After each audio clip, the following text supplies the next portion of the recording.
I love Tanzania, and I love Mwalimu Nyerere. Worked under him. I had good relationship with John Joseph Pombe Magufuli. Yes. And it pains me to no end that that country, the only African country which, in my view, had succeeded fighting and almost killing ethnicity, where men and women were beginning to be judged on merit, that has found itself in this space. It is, in my view, as a result of what I call political paranoia. Okay. The current leadership simply got into the space which was dangerous. It became too hypersensitive to criticism.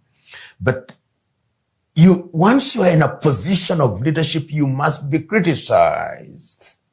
No matter what you do, you'll be criticized. And I've said this rather hyperbolically. Even in heaven, God himself had to confront with the Lucifer who was criticizing him and even raising an army against him, if what is in the Bible is to be believed, and it is believed. If what is in the Torah is to be believed, and it is to be believed. So, detaining people, jailing opponents is the wrong way. Nyerere himself used to say that democracy, however understood, is a competition of ideas. You put your ideas into the market of political competition. It's a buffet of ideas. Then the people will choose. In any event, I still hold the view. Even if elections were held and all these opposition leaders were to be allowed to campaign, CCM would still beat them. Because CCM is rooted in the villages and hamlets of Tanzania. But because you stop them from participating in the electoral process, because their leaders were in jail, now they have the moral high ground. It is unfortunate. And my hope and prayer is that the administration of President Samia Suluhu Hassan will enter into a political rapprochement which will entail welcoming all political leaders to discuss Tanzania. Because Tanzania is no longer the same. After the events of 29th of October, when people spill blood for whatever reason, a country is never the same. And wisdom not only requires and demands that there is a meeting, that Tanzanian political parties and players come and reason together for the sake of Tanzania.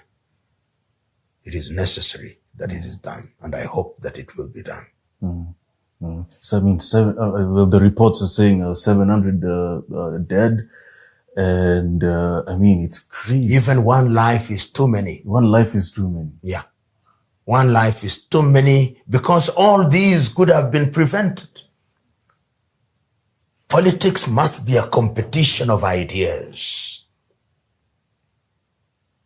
And sustainable power must spring from the ballot box, not from the barrel of the gun, unless it is absolutely necessary.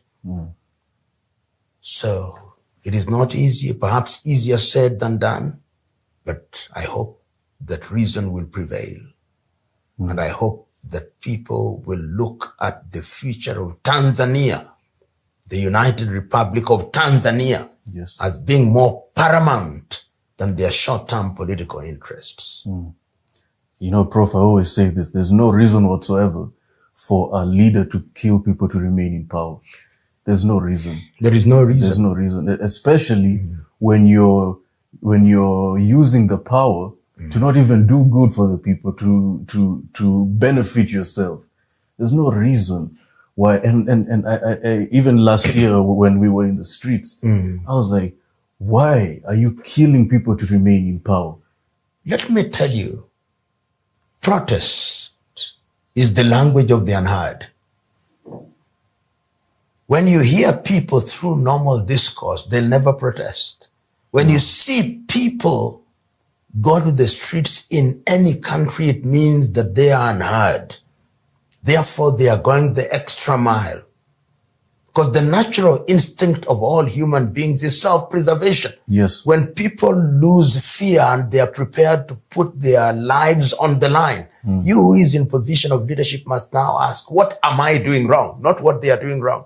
What am I doing wrong? That is the relevant question. And once you ask that question legitimately and you heard them, then it is your duty to engage them and find out what it is that you are doing wrong.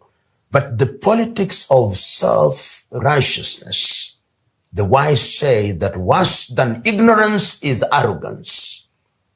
And when you listen to many so-called African leaders, they are swimming in the sea of arrogance and drinking the waters of self-righteousness with which they are now drunk. And their desire is to seek power by any means necessary and to preserve it by any means necessary. When that is your mantra, you lead your country through a shortcut to chaos. And for what? For what? To what end? Yeah. But what I see that is very promising is the rise of the youth, especially the Gen Zs. I mean, I'm very proud of my generation because one thing about Gen Z that I can say is that we are fearless. What do you think about the Gen Z uprisings in Morocco, in Madagascar, and now even Tanzanians? I see a lot of youth. What do you think? What do you think? I'm a little bit more measured. I appreciate what is happening. But throughout the ages, every generation, the young of every generation have been the engines of change.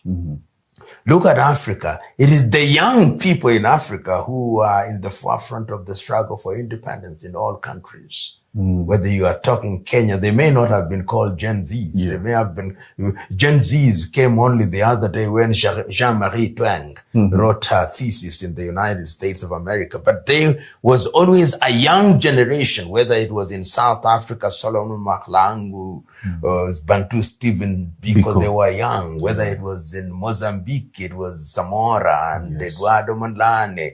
Whether it was in Swapo, in Namibia, it was Andimba Toibo, Sam Luyoma, or in Angola with people like Agustino Neto, in Zambia, Kaunda, Kapwepwe, in Kenya, Mboya, and all these. So the young generation have always been present at all times.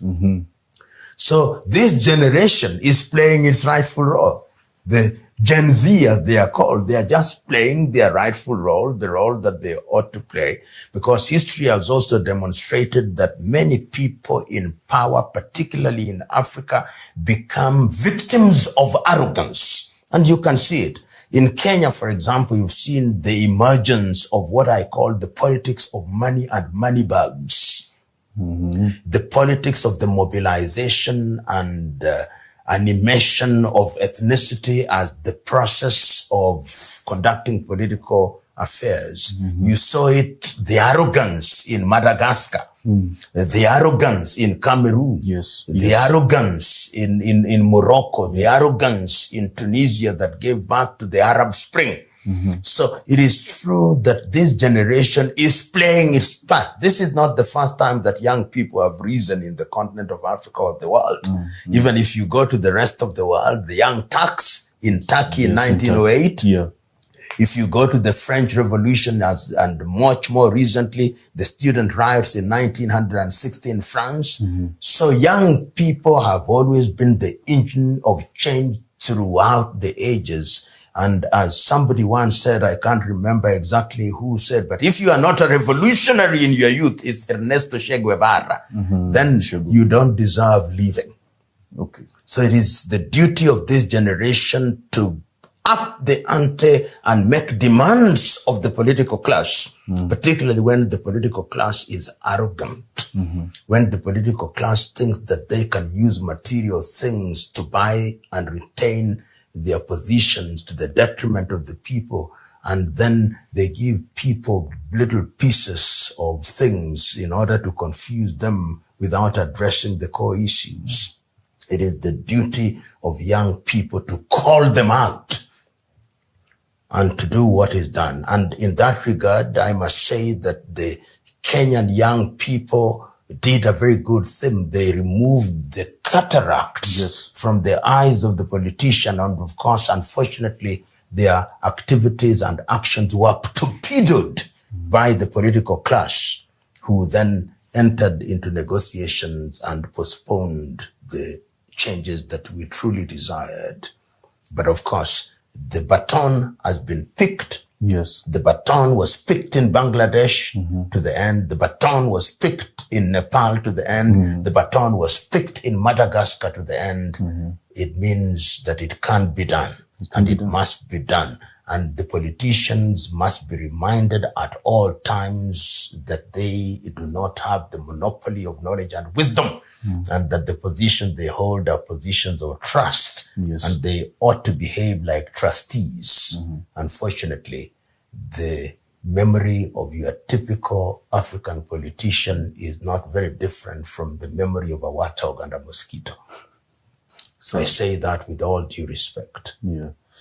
Prof, you know, when I was looking at what's happening in Tanzania, I thought to myself, wow, you know, we know Tanzanians for being calm, for being, for being just calm people.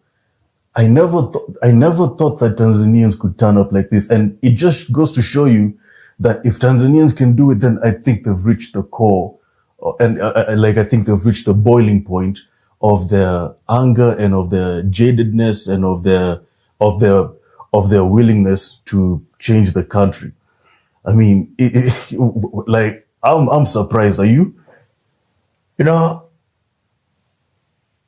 beware the fury of a silent person. And there is a saying from Ghana in the Twi language that when you run after a coward for too long, you'll soon meet his or her courage. I hope you understand what I'm saying. I am. And that is what happens. When you think that a people cannot do certain things, people get to a stage where they are completely dissatisfied. And what happened in Tanzania, particularly in urban areas, this is what opposition in many countries always has greater appeal in urban Africa. And one can understand that is where unemployment is. That is where problems of food, housing are to be found. Rural Africa is in many ways detached from the economy. So they never bear the brunt of bad governance in a direct way. They still fetch water in the rivers, they can still till their land and not connected. But people in urban Africa are directly affected by bad governance because they see electricity in big buildings and they don't have electricity in their places of stay. They don't have water. They need money to survive. And therefore, many African governments must always remember that as people and as Africa gets a lot more urbanized, people are not asking for Ferraris. No, people are asking for water. People are asking for electricity. Young men and women who are leaving school are asking for opportunities either for employment or invention or innovation. That is what they're asking for. They are not asking for many things. And when they see the politicians increasing their salaries and stealing public funds, they get offended. They see their own age mates who were elected into office and without any effort are now the ones distributing money to them and having high quality beverages of an alcoholic nature. Then they get annoyed. Then even if they was cool as cucumber, they lose their calmness. And when that happens, when fear is conquered, oh, there is no limit to what the human being is capable of. Beware the fury of silent people. And I'm sure that the Tanzanian politician will now think very differently. They used to think that this was only a Kenyan thing Oh, yeah. or a Ugandan thing. No, it is a human thing.